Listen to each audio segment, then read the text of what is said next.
Good afternoon. How is everyone? Hi, Julie. Hi, Julie. How are Hi, you? I'm well. How are you, Amy? Good. I'm your facilitator in here. I know. I was so excited to see you. Me too.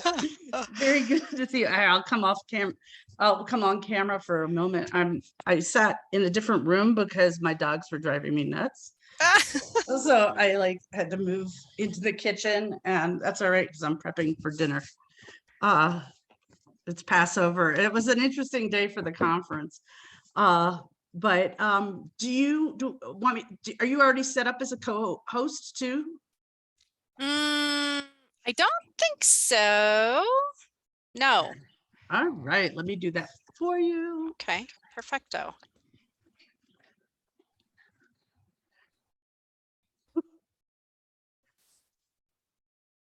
Muted you instead. I love that. Love it. Love it. Make co-host. Yes.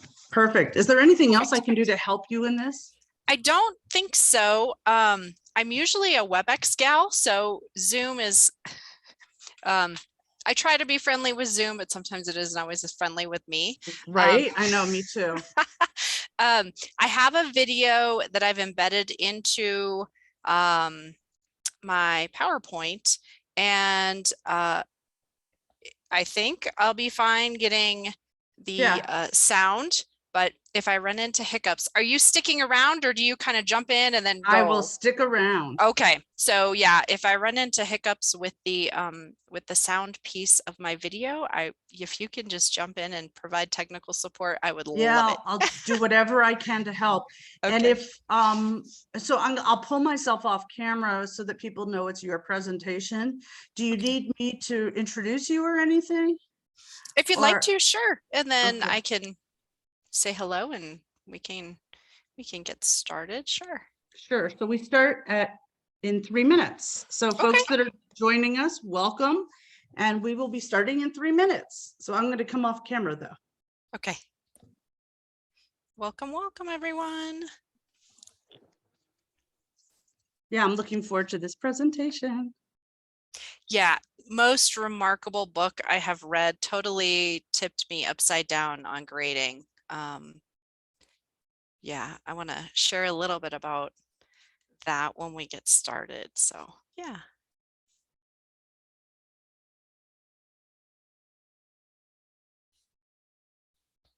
Welcome. I see people jumping in. Glad to have you.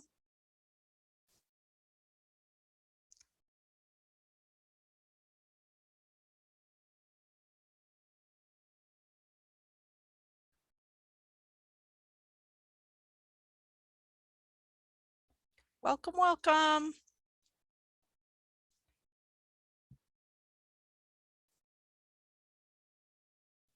So I'll watch the time. We've got about 2 minutes and then we'll get started. Great, thank you.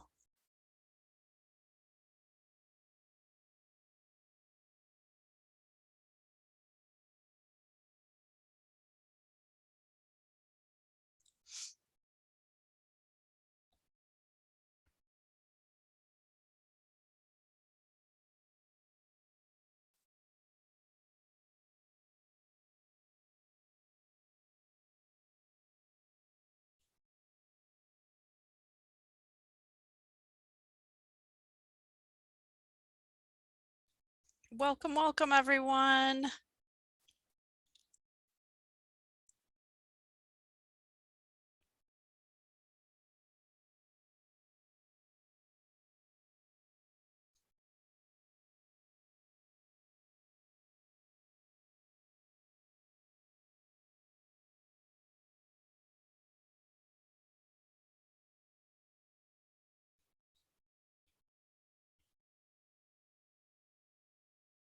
Hi, John. Hi, Shauna. Hi, Jamie. I love it when I get to see faces. I'm like, there's real people out there.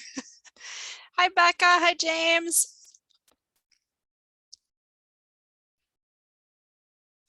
Hi, Mike. I love that. It sounds like we're on Romper Room. If you remember, I was actually on Romper Room as a child. So I always love when people start saying the names. It's like, hello, Amy. Hi, Bob. Yeah. Hi, Donnie. I love it. I have students that I teach in China, and so it's kind of fun when we get to practice names too. So yeah, it's kind of fun. Actually, I've learned, and I know it's not on topic necessarily, but that to really, really focus on spelling, because when you teach online, it really does bug people when you pronounce their names wrong. Because pronouncing online is spelling.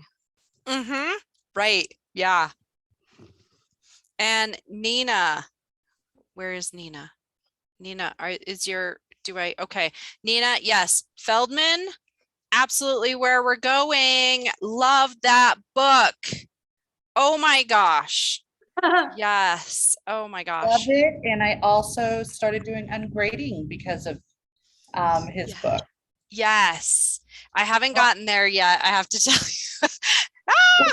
Well, I'm definitely looking forward to it. I can share with everybody that grading has always been, I started off my education career when I was in 8th grade. I started teaching, actually, doing student teaching. And I taught it all the way through. And I was in I was in a very innovative public school system.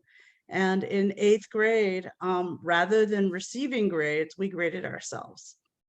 So, and then we would sit independently with our teachers, and all of our classes were 6-week blocks. It was a very different model. My whole elementary years is a whole nother conversation. But as I got more into administration, I realized, grades are a wonderful way to give some power to teachers, but not a wonderful teaching tool. So I'll look forward to hearing the things that you're talking about today. Welcome, everybody. I'm Amy Kahn, and I am not the presenter today. I was just chatting. I am with Colorado Community College Online, part of CCCS. And I have the good fortune of introducing our presenter today, who is speaking on the mirror of grading, examining our grading practices for bias and thinking in new ways to incorporate equity. Julie Stewart is with Community College of Aurora, and I can read her bio, but I know that you all are capable of doing that, and I don't want to take away from her the good time that she has with us.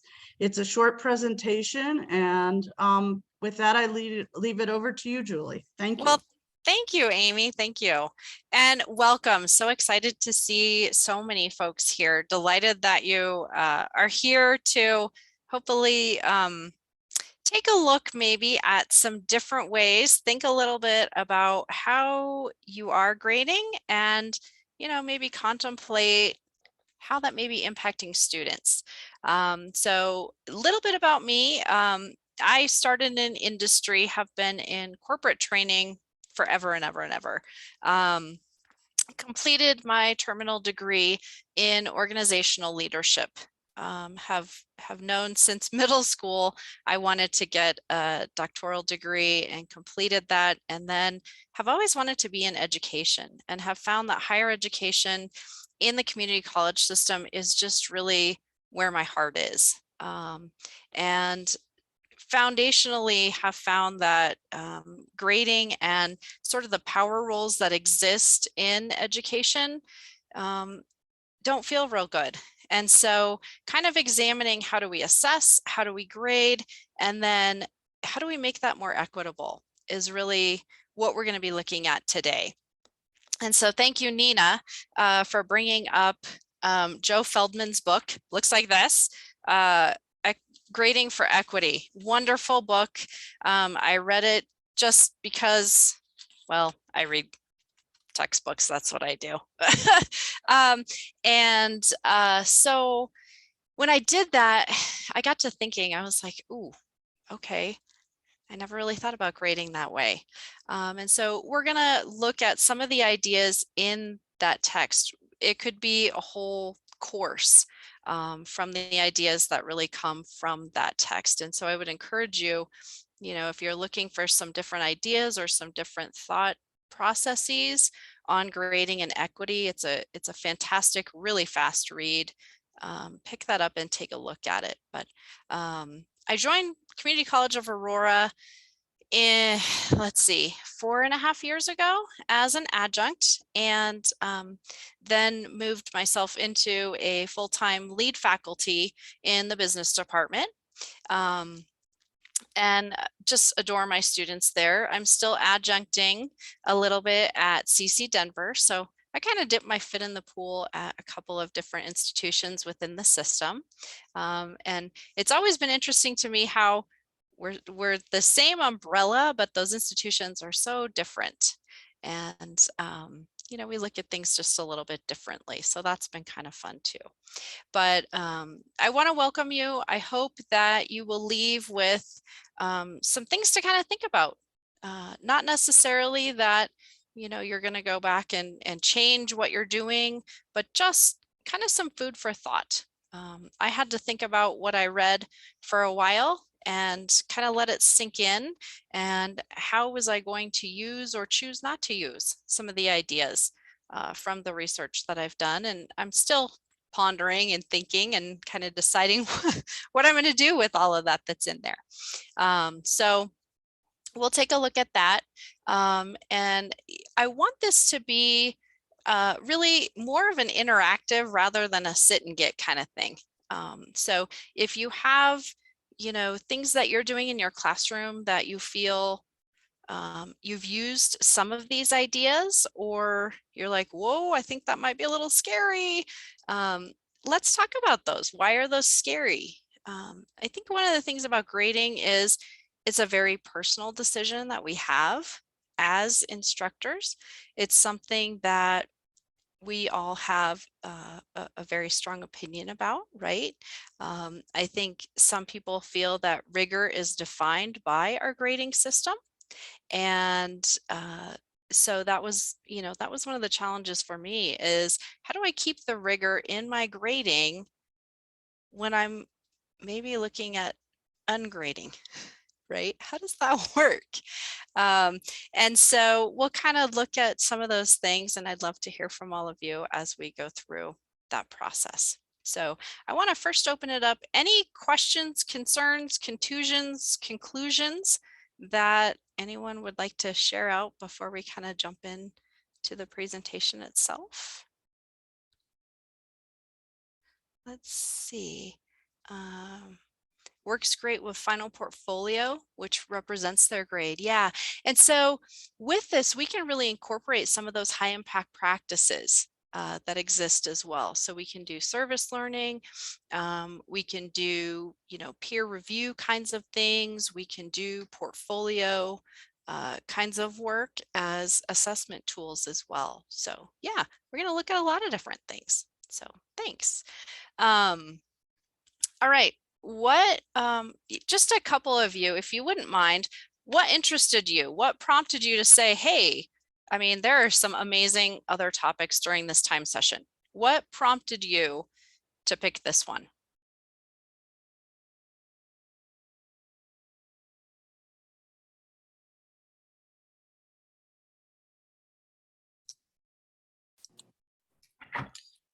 Well, for me, I'm already working with ungrading in my concurrent enrollment program. In fact, starting in the fall, we're actually doing a formal research project on the effectiveness of ungrading in concurrent enrollment. And because I teach mainly students of color, for me, grading and equity is a big issue. So I was like, ooh, I want to check this out, see what other people are doing. Great. Thanks, Nina. And then Tina posted in the chat, it was more unique than some of the other options. Okay, great. Thank you. Jennifer posted, worried about maintaining rigor. Yeah, absolutely. Mike posted, I'm the new president at NJC and trying to learn about how to operationalize equity in our programs. Fantastic. Jamie, I feel like assessing student growth is inconsistent with my current grading system. Yeah, we may tip that on its nose a little bit too. So here we go, right? Let's see here. Tony, we're creating trainings for our faculty at Red Rocks, and this is a key part of one of the modules we're working on. Fantastic. Yes. Teresa, I like to use rubrics, but I'm always looking at improving them. Yeah, and there's so many great resources online too. Susan, I'm interested in anti-race grading practices. A la Joe Feldman. Yes, that's great. And then I'm not familiar with the other author. So you've provided me some more research to do. Thank you. How do you pronounce the author's name, the other author's name? That's a really good question. I think I say Asao Inoue. I think. Okay, I'm going to have to check that. So thank you. Thank Sure, you. no I'd love problem. to chat about that. And then Becca, haven't heard about ungrading until today. And during lunch, I was scouring the web for information. I found it 50-50 as to its effectiveness and my thoughts. So yeah, we'll get to that. I'm not sure I've done enough research on that particular topic to effectively talk about that. But certainly we can address that. Yeah, I don't want to misspeak because I'm not sure I've really developed my full thoughts on that yet. Let's see. Jessica says, how to implement ungrading in a majority adjunct teaching environment. Yeah, that's where I'm at too in the business department at CCA. Yeah, lots of training. Nina, I find it takes a lot longer to assess. Yeah, which is tough for adjuncts for sure. Yeah, so great. Thank you. I appreciate that feedback. Yeah, so let's jump in. Let's dive in. Let me do a screen share. And for those of you who weren't with me before we started, I'm more of a WebEx kind of gal than I am a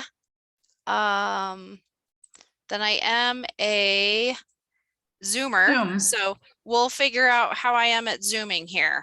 All right, I have to move us so I can see. All right, can everybody see the screen? Yes?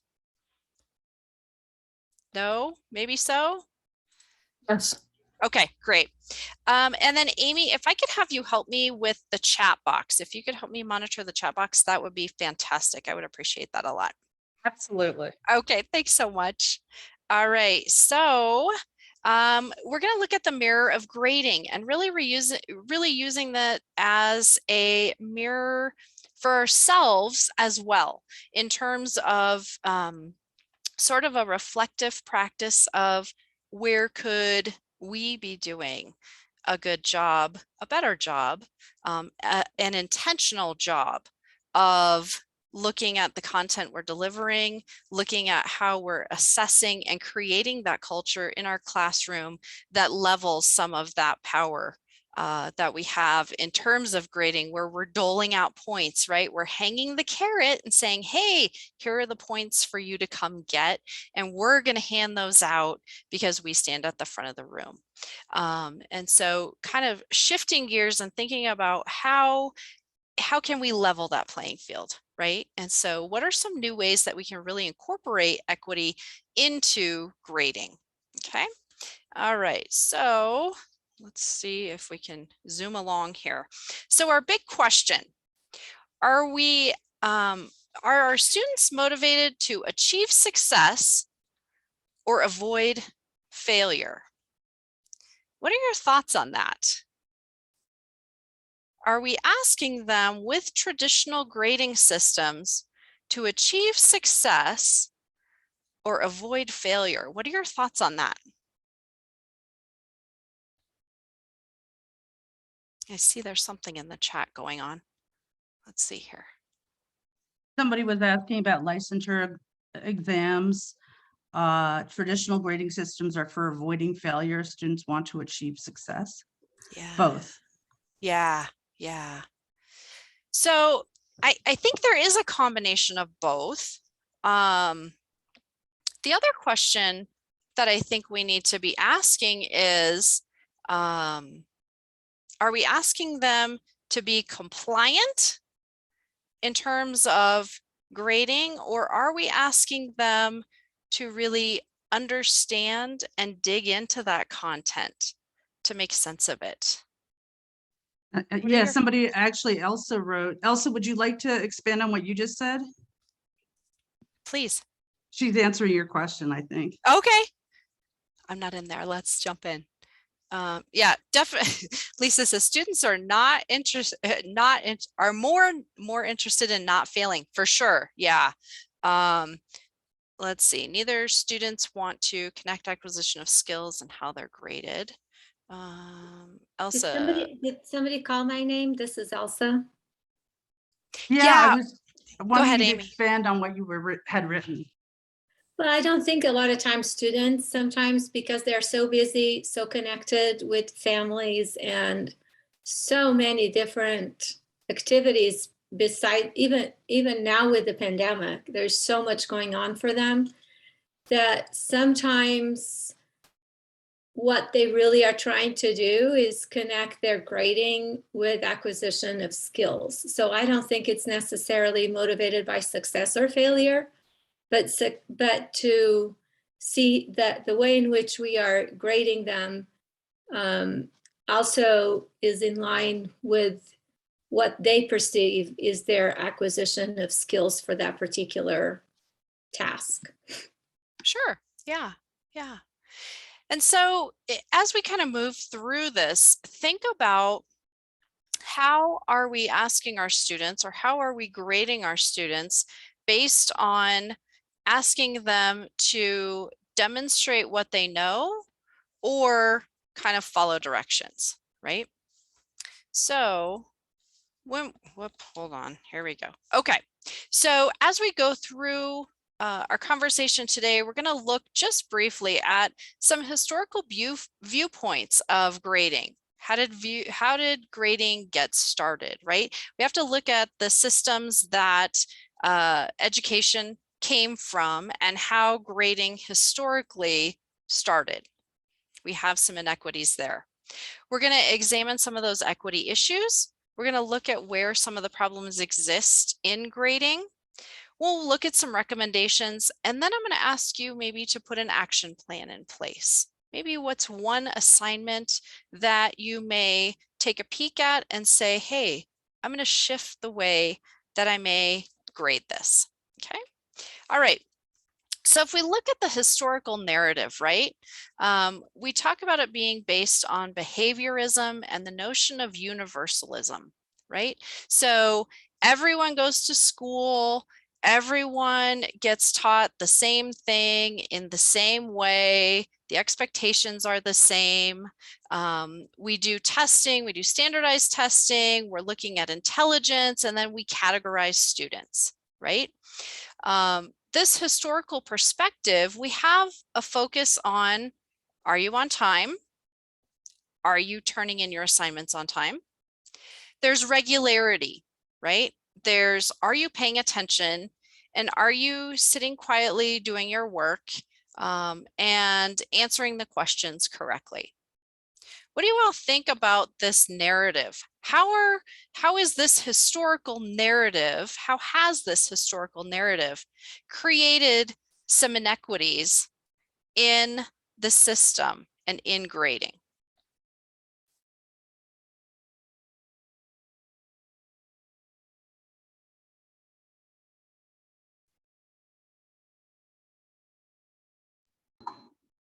I'm not seeing a lot of comments in there. Okay, here we go. Based on capitalism, and if students do not comply, we label them troublemakers. I like that. Yeah. Yep. Absolutely. Yeah. This is Shauna from PCC, and I think it creates that inequity, and it doesn't necessarily measure the student's learning and or creative solving problem process. Yeah, absolutely. Donna, this is one of those things that I can go on a soapbox about too, because frankly, it's been my bone of contention my entire academic career that we focus less on learning and more on getting the marks, and the students don't care whether they learn, they care what their grade is. Yeah. Yeah. It's that points dangling, right? I've got to get the A because my GPA matters, because I want to transfer, because that defines my success. Right. Well, and because who just wrote that, and that Jennifer wrote, it impacts students who struggle, and with punctuality due to childcare issues, especially in our kind of programs, or people with ADHD, or I'll even add people that just have fear to hand it in. There's students that do the work, and anyway, I'll be quiet. This is your presentation. No, but you and no, I need to I'm have lunch. No, I'm asking this. Really, I do want it to be an interactive session. So yeah, and that was coming from Jennifer Blanchard, who wrote that, if she wants to speak too. And Jennifer Jones also wrote low SES means transportation difficulties. yeah. And what about students with accessibility issues? I couldn't turn it in on time because I live in my car and I couldn't get somewhere where I had access to internet. I've had that happen. And students who don't feel that they have a voice in the classroom, who feel that, well, I've never really been successful in school, and so I'm not going to turn it in because I don't think it's right anyway. Right. Sure. And those students who are actually in jail, who are taking our courses and only have certain hours during the day that they can be on a computer. Yeah. Yeah. And so I think going back to one of those very first comments, we have to be careful in some of the assumptions that we can make. Are they a troublemaker? Are they lazy? Do they just not care? Like, why are they in school if they're not going to do the work? And so we have to be careful about recognizing that we know this much about our students. Though we all work really hard to get to know our students, they're going to share what they feel comfortable sharing. And one of the ways that we can really reduce some of these inequities is to create those relationships, to create that culture in our classroom where students have a comfort and a safety where they can say, hey, you know what? I'm living in my car and I don't have access to the internet all the time. And so creating ways for students to have some of that empowerment to say, you know what, I'm doing the best I can. And for us to be okay with that, All right, so let's take a look at and let's talk about how are each of these practices potentially biased and or inequitable. How could extra credit be biased or inequitable?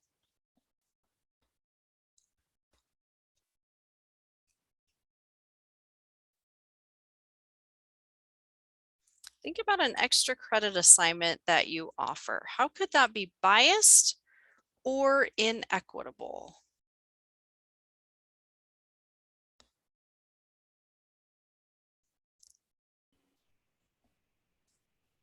I would say it could be biased. If you don't have the resources to do the regular work, how are you going to have the resources to do extra work? Yeah, absolutely. Yeah. That could mean access to the internet. That could mean access to, if some of the extra credit work requires you to go and do an observation somewhere or to do research at an event, right? Maybe they can't get there. Yeah. Yeah. I had that happen all the time when I was in school. I had to work full time, and it would be either a lot of study sessions would be at night, not outside of class time, a lot of extra credit opportunities. But when you work 40 hours and you're going to school, at least 12 to 15 credits, which was my situation, it felt very, very unfair to working students. And at least now it's the majority, which helps. But yeah, I remember feeling that a lot. Yeah. And if, like a lot of our students, they have families, they have multi-generational families that, do they feel comfortable if they have children or elderly family members that maybe they can't bring with to that study session, right? Yeah. Extra homework, how could that be biased or inequitable?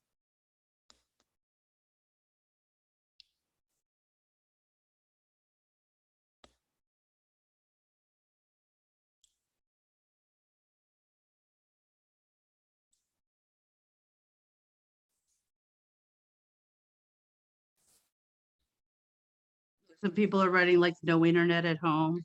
Yeah. uh, top cost of tickets to things. I'll even add, when I was in college, one of my friends was a straight A student and I was not, but I later learned that she went to the teachers and would hand in her assignment, get it graded and rewrite it later.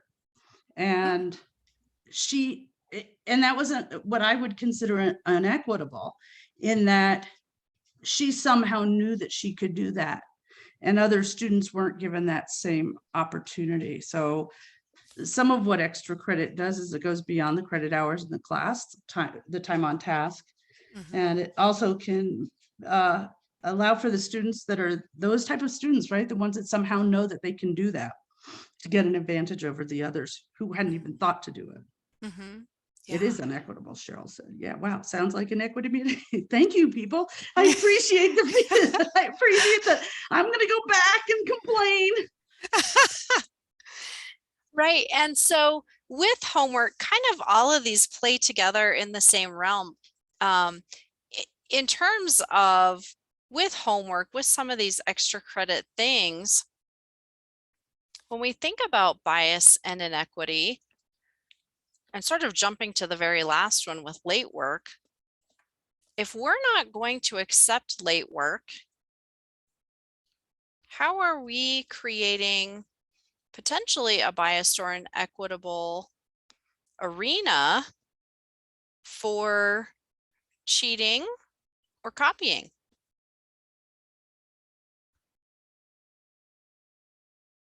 Have you considered that?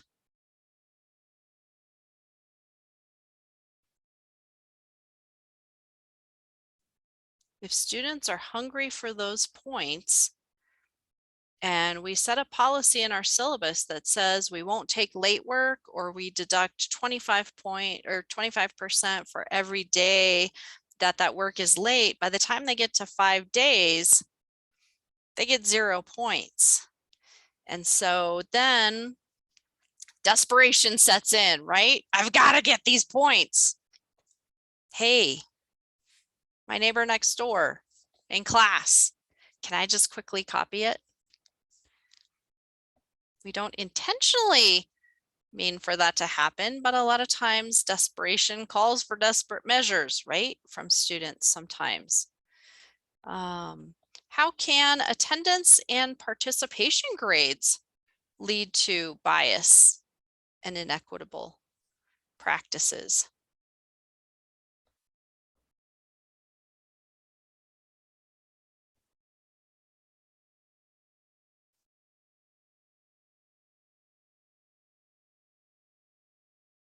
Some of those same kinds of things, right? Maybe they can't. Sorry, we got a lot of things coming in. Okay. We're not treating them like adults. They have circumstances that are beyond their control. Participation students may have autism spectrum or anxiety disorders. Jen Jones said, I struggle with this all the time. ESL students who are not comfortable speaking up. Yeah. So things that, traditionally all the way through my education, attendance and participation was part of every grade in every class. And I was like, woo, easy. I can get attendance points. I can get participation points. And, okay, that was great for me, but I had a lot of friends where it wasn't easy for them because of a number of different reasons. And so also the subjectivity of both of those things. How do we define participation? Right? How are some of you defining participation in your syllabus or in your classrooms? How are you putting a quantitative grade on participation in your classroom? I know I used to do it. I was like, you know what? Participation is you come to class, which was sort of directly tied to attendance. You come to class and you are actively engaged, right? We use all this vague language, which really is difficult for a student to translate into, what am I supposed to do? Especially with our first gen students who aren't familiar with a lot of that language, who don't understand maybe what engaging in the classroom means. Does that mean, you know, I come and chat with my neighbor? Does that mean I come and have to raise my hand 42 times? And so that can be real difficult. Yeah, Lisa, this is how do you measure vocal participation as an instructor? Do you keep a tally? Oh boy, good luck. That would be a really tough one. Yeah. So thinking about how that attendance and participation both can be very subjective. Nina, you know faculty who do take a tally? Oh boy. Wow. That would be tough for me. That would be tough because I'd rather be having conversations and interactions with my students than trying to keep track. I don't know. I couldn't do it. I couldn't do it. You know, and students will be able to tell if we're engaging with them or if we're engaging with a tally, right? And so again, it's about creating that environment in the classroom where students are going to have the freedom to interact, to engage with others, to engage with us, to participate without the shadow of, I have to do this because there are points associated with it, right? All right, so let's just kind of keep moving here. When we look at equity and grading, grading often creates those collateral consequences that really contradict our intentions. And so we were just talking about some of those. Students feel like they have to cheat to get the work done on time because we aren't accepting that late work. How many of you, I know I used to, because I felt like there was a keep the grade book up to date kind of feeling. We use zeros as a motivation to have our students get the work done. We put zeros in the grade book after we know that those assignments were done as sort of a red flashing light for our students to say, hey, we noticed that you didn't get that done. Would you kindly get yourself in gear and get that work done? Oh boy. When I read the book, I was like, oh my gosh, I am awful. That was horrible. What the heck was I thinking? Using a zero as a motivator, oh word, my word. When I read that in Feldman's book, and then I look back, I'm like, well, that was the greatest demotivator I think I could have ever found in my life. How horrible, how horrible was that? And so the way that I shifted gears with that was now in D2L, rather than putting that zero in there, I go into the feedback section and I put, hey, I noticed that I didn't have a submission from you for this assignment. I know that you're working on it. Please get in touch with me. I'd like to talk to you about it, and let's get a plan in place to get it turned in. That way, students are still aware, but I'm also creating an opportunity for them to talk to me about, do they have questions? Are they afraid that it's not right? Right? Open those doors for communication so that they're not having to come to me. I want to come to them first. So I call that being intentionally invasive. And I think sometimes that word invasive has sort of a negative connotation. But I really try to be intentional about reaching them instead of the expectation that they're going to have to reach out to me.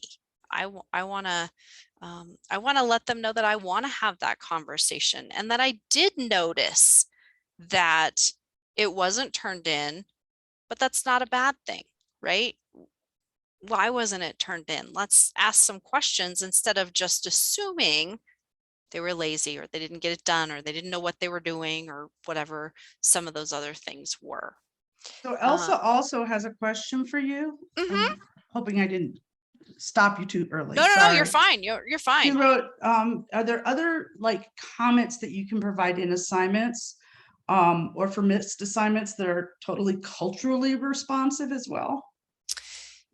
Elsa, tell me more about that. Like what? So I'm thinking, you know, different students coming from different cultural backgrounds. Sometimes the language that we might use or assume to use could be like, they could take it very differently. You see what I'm saying? So I've been trying for this semester, I guess, since this fall, to try to see, is it possible that we could collect language that would be sort of culturally responsive and sensitive, in which we could provide students, or I'm not saying culturally neutral because that doesn't really exist. So that's sort of my idea. I think that's a great idea. I think, you know, as a system, if we could create some kind of repository that really provided some solid verbiage for some things, that would be wonderful, because there are so many great ideas throughout the system, and coming together just a couple of times a year is so challenging. In terms of, you know, culturally responsive language, I think for me, it's really been getting to know my students and really gearing that feedback towards a very personalized response. And so, you know, generic feedback, I really try not to do. I try to make it really personalized to that student. So if they've shared something with me,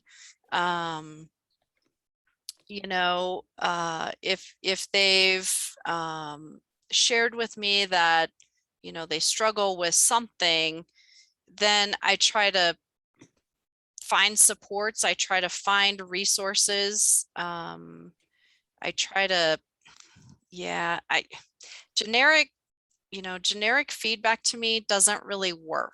I think it's better when we can be specific to the individual student. I found that works better. And I know that doesn't answer your question at all. I find it kind of hard to do sometimes when anyway, particularly in online courses, right? I find that really hard because you don't have the same, I find it more difficult to have the same rapport with the face-to-face. Yeah. Yes, online. So that's why I was asking. Thank you. Yeah. With the online classes, I am very intentional about spending the first 5 minutes of every class doing some kind of icebreaker, having students share out, you know, something about themselves. And so I can kind of use those as segues into some of that personalized feedback, you know. But yeah, definitely a different challenge with an online class than an in-person. Yeah. Let's see. Send an email to those who miss a deadline. Yeah, absolutely. Also set the intention that students know I always have their best intentions. Yeah, work hard to build trust with the students. Absolutely. One of the other things that I do, I tell students, and I put this in my syllabus too, I tell them that I'm going to take attendance at every class session, but it's more for me than them. And I say that because if they miss a class session, at the end of class, I send an email to each student and just to check in and say, hey, we missed you in class. I hope you're doing well. Please, you know, watch the recording. I've really tried to find ways to record all of my classes, whether they're face-to-face or online, because I think through the pandemic, some of the things that I found is students need more flexibility. And so whether it's a face-to-face or an online, by recording those class sessions, we can really provide that flexibility through those recordings. And then they're not missing content. And so I'll ask them to watch the recording and then let me know if they have any questions. So I've done that too. And that, I found that can be helpful as well. And then that's just another way that you can create that rapport, even if it is an online class. You're still kind of connecting with those students in a one-on-one kind of way. Yeah. We sort of unintentionally become active accomplices in those equity gaps when we use some of those very subjective kinds of grading practices. And in some ways, students are earning points rather than really making sense of and utilizing and learning that content, understanding that content. They're going after the points rather than understanding and using that content. So we don't want to create collateral consequences. We want to help our students create understanding. So that's where we're going with that one. All right. So I have a short video here. This is kind of puts it in a nice little package here. So let's go ahead and tune in for this video here and let me know if you cannot hear the sound. Good with sound? No. Amy, can you help? Yeah, I'm trying to see what's going on.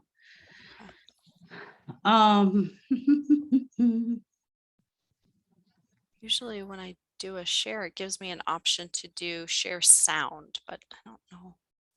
Yeah, let me look on share screen.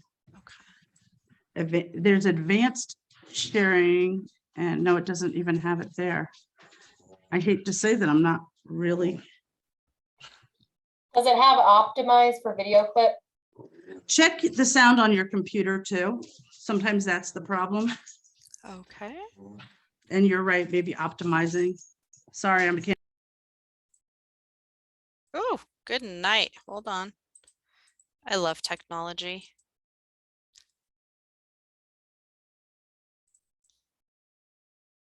Yep.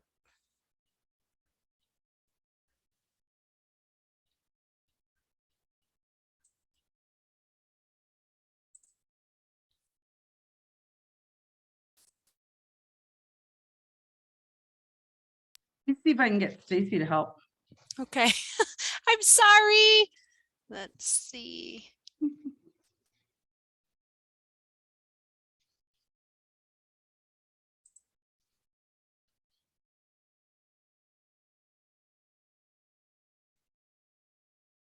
Are there any instructional designers here that might be able Is to? anyone fabulous with Zoom? Well, somebody said in the chat, click on share screen, select the program or desktop you wish to share. Oh, so pick your Zoom, do it through the YouTube instead of inside the Okay. PowerPoint. So it was actually in Canva. So hang on a second here. That's why it looks so pretty. Yeah, I love Canva. Let me see if. All right, hold on, everyone. Oh my word.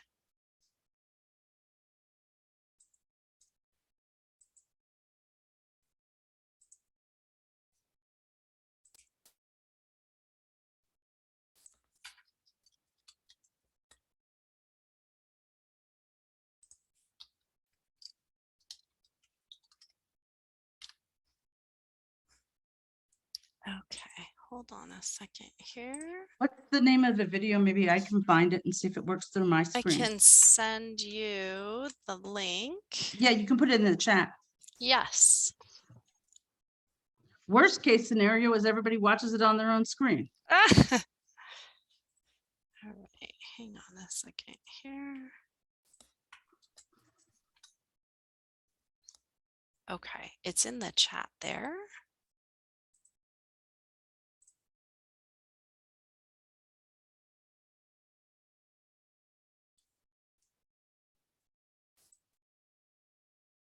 Okay, let me see if I can get it to go now. I just adjusted something.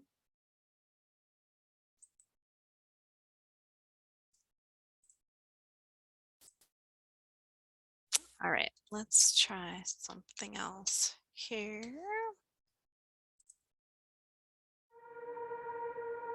Now can you hear it?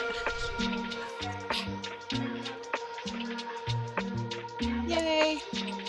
As deeply as we all are committed to equity in the way that we design our curriculum and in our pedagogy, many of us inadvertently are undermining that because we are using grading practices that are traditional and actually end up perpetuating achievement and opportunity gaps. We're all here taking care of kids, and some of the grading practices that we've had in the past aren't doing that. They're actually reiterating kind of the achievement gap amongst our students. There are ways to grade more equitably, more accurately, resistant to bias, and more motivational that can actually counteract. Oh my word.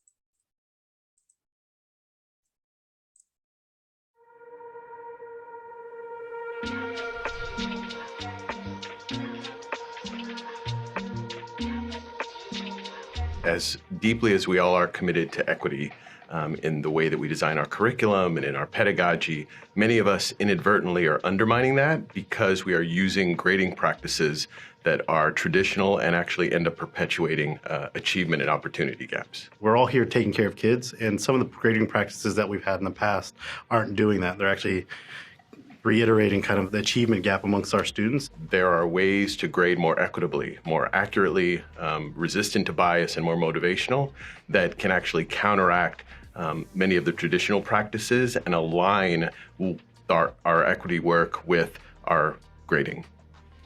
Our grading practices are vestiges of the Industrial Revolution when we were trying to sort kids, we were trying to control them and manage behavior, and we weren't trying to educate every child. By continuing to use those traditional practices, we are punishing students who have fewer resources and have been historically underserved, and we're rewarding kids who have more resources. And what we want to do is have our grading practices align with the reason why we went into this work, which is to counteract those historical inequities and give every kid a chance.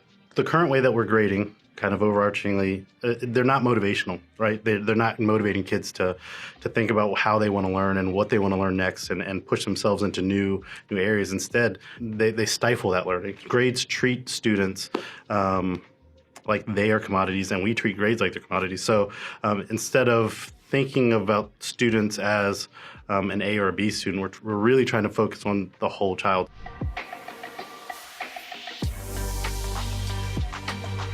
So the grade really should be based solely on the student's level of academic mastery. How well do they know the subject? How well do they know the content and skills and standards?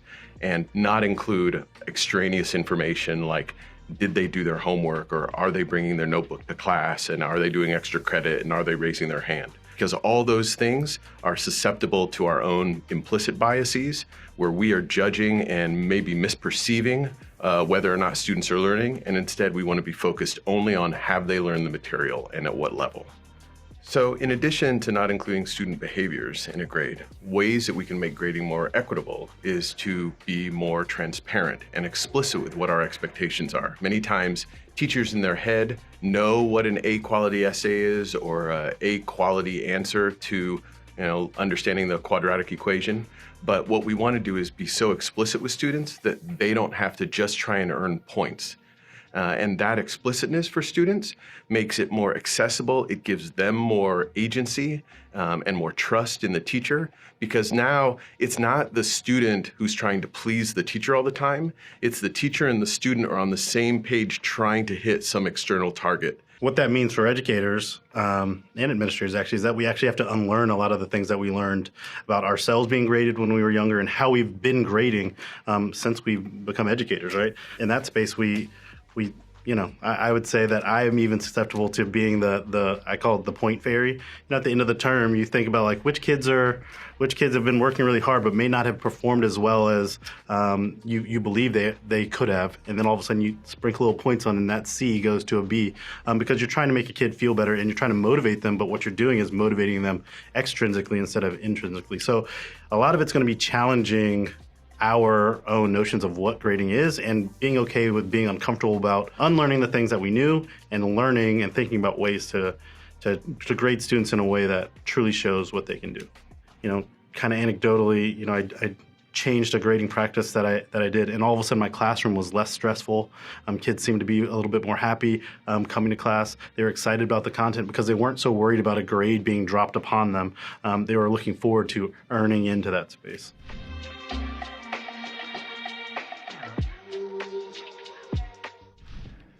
I think it requires courageous leaders of a school to normalize a conversation about grading. Right now, it's very difficult to broach that topic among teachers and administrators because of power dynamics and really unfamiliarity with even talking about it. So I think they need to find ways to begin the conversation with articles or books or videos and some way to start normalizing and targeting that this is actually important enough and underdeveloped in our work together that it's worth taking the time and worth the uncomfortableness that this is going to bring. You're asking somebody to stop doing something that they've been doing or has been done to them even for their whole educational career. And that's uncomfortable, and that's going to make people have to rethink a lot of what they have been doing and what they will do moving forward. So it's going to take time. It's going to take some tough conversations. But like Joe said, some courageous leaders, I think, could really push this along. We're not trying to do what's nice, which grading is nice. It's easy. We can kind of make it fit into these boxes. Instead, we're trying to do what's right. We know this is the right way to do things. We know what's wrong. We know why past practices can be harmful to students. And now we need to do what's right, which is rethinking how we grade students and moving forward in a world that can be a lot more equitable.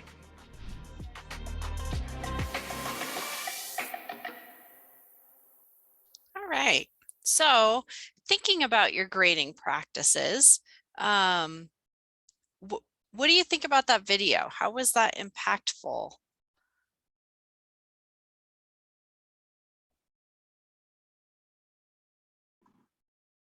Again, this is Shauna from PCC. I'm passionate about this, and intrinsic motivation, I think, was the key element there for me, because we teach them to sit in the same seat at the same time, do this work at this time, doing this thing with this performance, all the way through K-12. And then we kind of continue on into the higher education. And unfortunately, it doesn't measure their learning whatsoever. I think it would discourage them. And then we push them out into the workforce and say, okay, go be successful. And then our work advisory committees say they don't want to work. Well, are you telling them what to do, when to do it, how to do it, and where to sit? and they don't know how to, how are we going to expect them to make that shift? And that's how my grading has shifted in my classes, to help them develop that intrinsic motivation. Yeah, thank you, Shauna. Thank you. Anybody else? I see the chat box going here. Where in the world of work do we have grades? Yeah, we have formative assessment based on criteria. Yep. Grading ultimately limits learning. How to learn, self-motivated learning is key for future generations that will have several jobs, a winding career path. Yeah, reminds me of my own indoctrination. Yes, absolutely. Yeah, really like to talk more about this. Many of us have been hesitant to practice these grading practices, worried they'll eventually be held to a different set of expectations. Yep, in another class or program, accreditation. Yeah, I think definitely looking at it institution-wide is something that would be,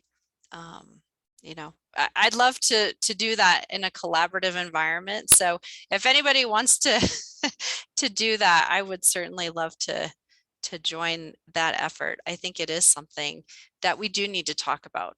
I think it's something that's worth talking about because we do have a very diverse student population. And in my mind, we're not keeping up with the equity that we're trying to work on. I think we're doing a good job with curriculum. Maybe this is an area where we can do some more work. So yeah, definitely would love to continue doing that work with all of you. So yeah. All right. So when we talk about some different strategies, anybody in here allow retakes on work? Not just tests, but maybe it's papers, maybe it's labs. Yeah, Nina.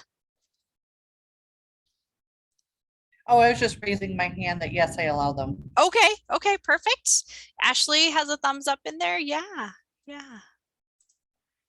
Absolutely, yes. Mastery quizzing. Denise, I love it. I love it. I love it. Yes. Revision, Susan. Yeah, yeah. Really, that is fundamental to, are we asking our students to learn to take tests, or are we asking our students to master the content, right? We have students, my son is a student who has severe test anxiety. I mean, people can lock up.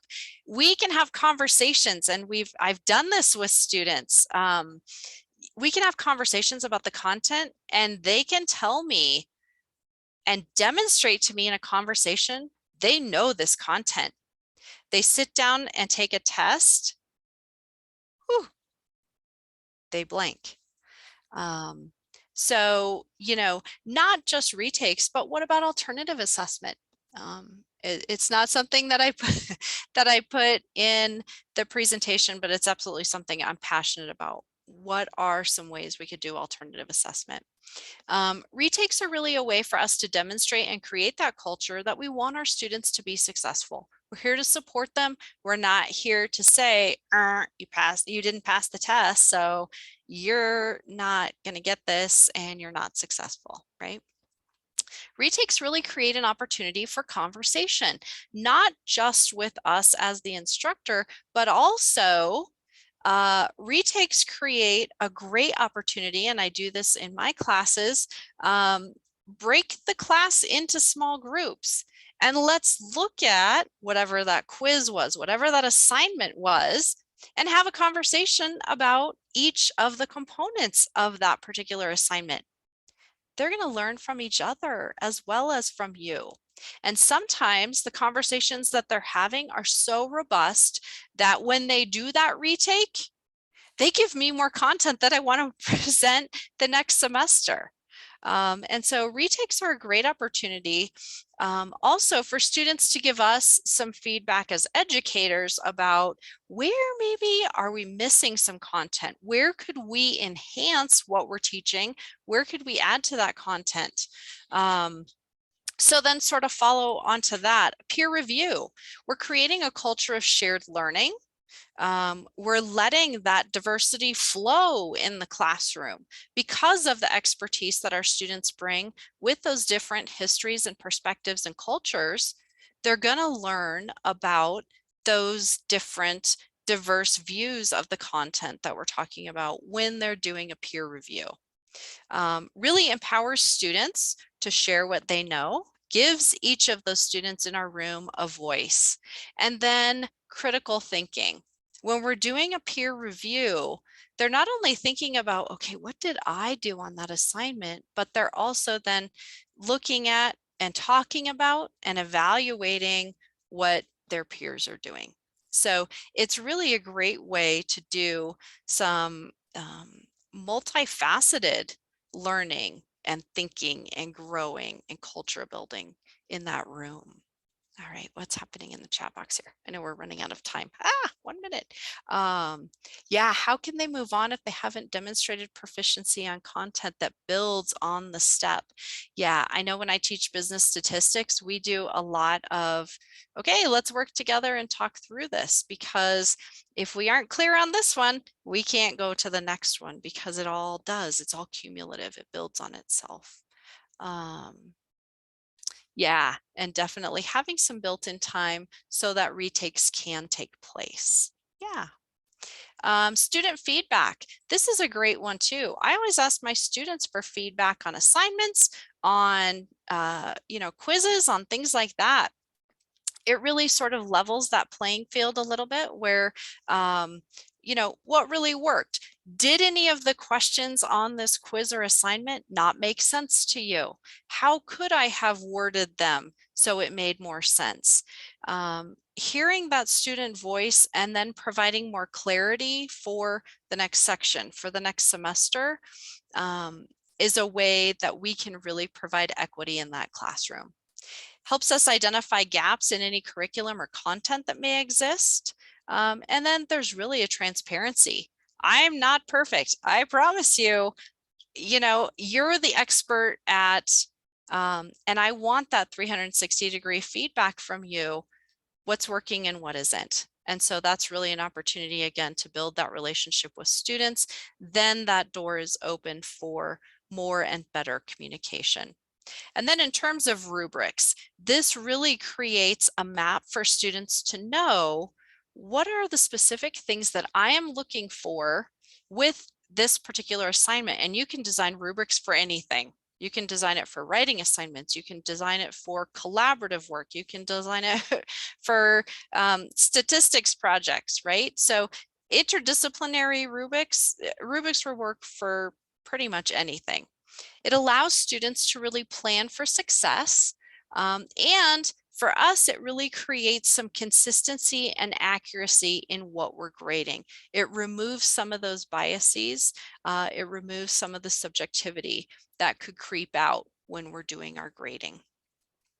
All right, so here are some references. That Joe Feldman book is in there. And then the video is in there as well. So I want to thank you for joining me today. I know we're over 2 minutes. I'm so sorry.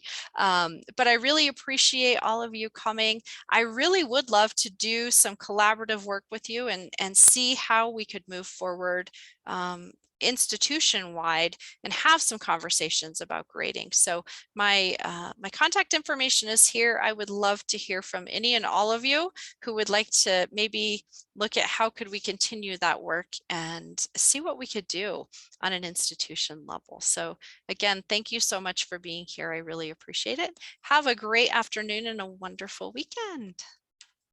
Bye. Thank you. Thank you. Have a great weekend. Here, I'm talking to myself. Thank you so much. Thank you, Amy. I appreciate it. Yeah, feel free to contact me sometime. I geek on this stuff.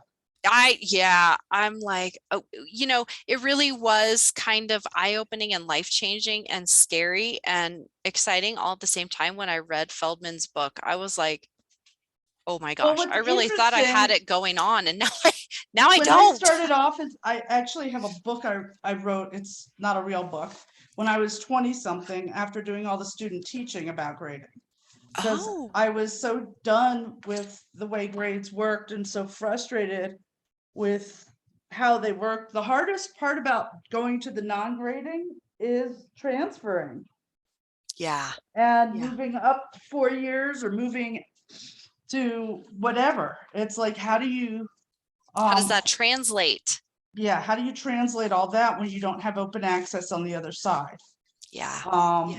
But we could talk more. I geek on this stuff. I'd love to. That'd be great. Yeah, so I'd love feel free to contact me, because the other thing that I was thinking about, and I do have to go to the next session, is how with the ready to teach online courses, we bake in everything we do with I'm teaching right now for the first time in a long time, but you went to Phoenix too. And you know that their model too, there's too much baked in. Although they were the first school I taught for. And I actually have not found a model better than what Phoenix had for their online teaching. And I get a lot of flack for saying that. But as a teacher, I had the most open classroom to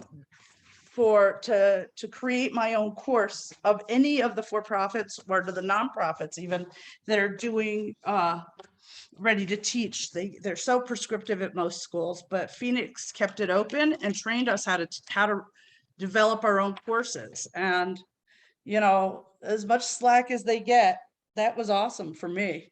Yeah. I love the model. I really did. I didn't really have any instructors in either graduate program that I was like, ooh, they just sort of popped this out of a book and in the system. Right. Yeah, we was- can talk about that too, because I had in my doctoral program, I went to fielding. Now you're going to see what I look like now after, like, that's why I missed some of the things. Well, I mean, there's only 4 of us on anyway. Today is a bunch of people's holidays. Yeah, exactly.